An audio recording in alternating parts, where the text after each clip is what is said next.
भएको हाम्रो विद्यालय आज समुदायको विश्वास, सरकारवालाहरूको निगरानी, नियमन र अपनत्व, शिक्षकको समर्पण, अभिभावकको साथ र विद्यार्थीहरूको मेहनतका कारण माध्यमिक तहसम्म स्तरोन्नति हुन सफल भएको छ।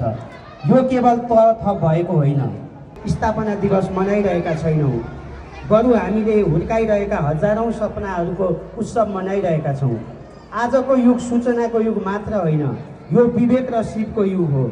हामी हाम्रो विद्यार्थीहरूलाई केवल सूचनाले भरिएको मेसिन बनाउन चाहँदैनौँ। हाम्रो ध्येय उनीहरूलाई तार्किक, नैतिक र वैश्विक रूपमा प्रतिस्पर्धी नागरिक बनाउनु हो। माध्यमिक शिक्षा जीवनको त्यो मोड हो जहाँबाट विद्यार्थीको भविष्यको जग तय हुन्छ। हामीले सिकाइ र अनुभव केन्द्रित शिक्षामा जोड दिइरहेका छौँ। शिक्षा एउटा साझा उत्तरदायित्व हो। विद्यालयले दिने समाजको रूपान्तरको शाखा भएको हेर्न चाहन्छौँ। धन्यवाद।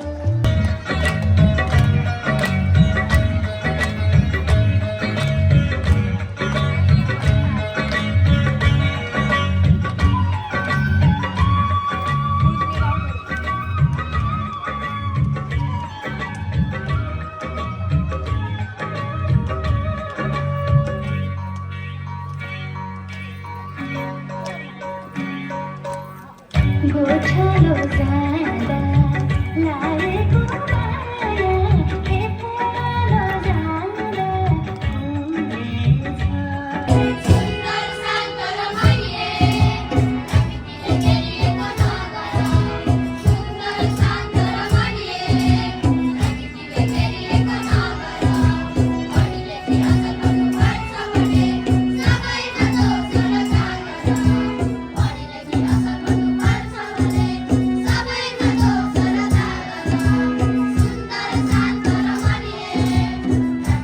पढिले फिरासन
चासो र चिन्ताको विषय पञ्चकन्या कस्तो बन्छ, के बन्छ, अध्यक्षज्यू त्यहाँ चाहिँ काहीँ जग्गा मिचिएको छ कि त्यहाँ काहीँ केही समस्या भएको छ कि त्यहाँको भवनहरू के बन्दैछ, कस्तो बन्दैछ भनेर पटक पटक मलाई चाहिँ यहाँ रहनुभएको, अगाडि यहाँ बसिरहनु भएको चाहिँ आदरणीय अग्रजहरूले मलाई सधैँभरि सम्झाइरहनुहुन्छ, घचघच्याइरहनुहुन्छ र त्यसै अनुरूप हामीले सबै कुराहरू उहाँहरूले दिनुभएको सल्लाह सुझाव अनुसारले हामी अगाडि बढिरहेका छौँ।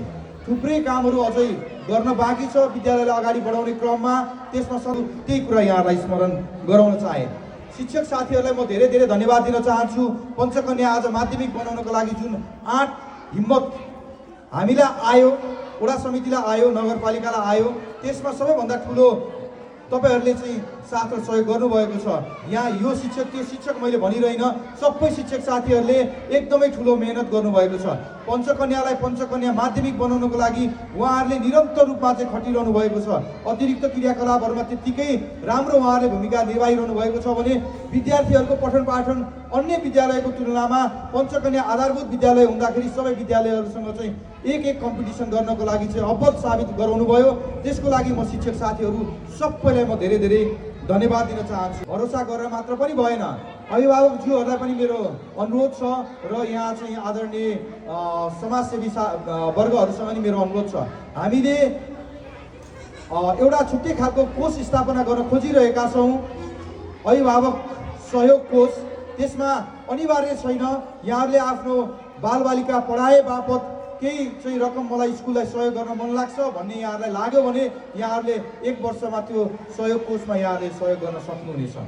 र सामाजिक व्यक्तित्वहरूलाई पनि मैले भन्न चाहन्छु विद्यालयलाई यदि यहाँलाई सहयोग गर्न चाहनुहुन्छ भने एउटा कोषको हामी स्थापना गर्छौँ 5,000 10,000 कति स्कुललाई सहयोग गर्न मन लाग्छ त्यो यहाँहरूले चाहिँ त्यो कोषमा साथीहरूसँग कुरा गर्दाखेरि उसलाई कन्फिडेन्स आउँछ मैले सफा कपडा लगाएको छु भनेर ऊ अगाडि गएर बोल्न सक्छ उसले कपडा राम्रो लगाएको छ भनेर ग्रुमिङ राम्रो कपाल कोरेको छ कि छैन नङ काटेको छ कि छैन त्यो त कम्तीमा अभिभावकहरूले हेरिदिनुपर्छ होला नि त्यसकारण यो तपाईँहरूको जिम्मेवारीबाट तपाईँहरू पनि भाग्न पाउनुहुन्न भन्ने कुराहरू मैले आज अभिभावकहरूको सामुन्नेमा राखेको छु र अर्को कुरा हामीले शिक्षा र स्वास्थ्य लगायत सबै कुरालाई एकदमै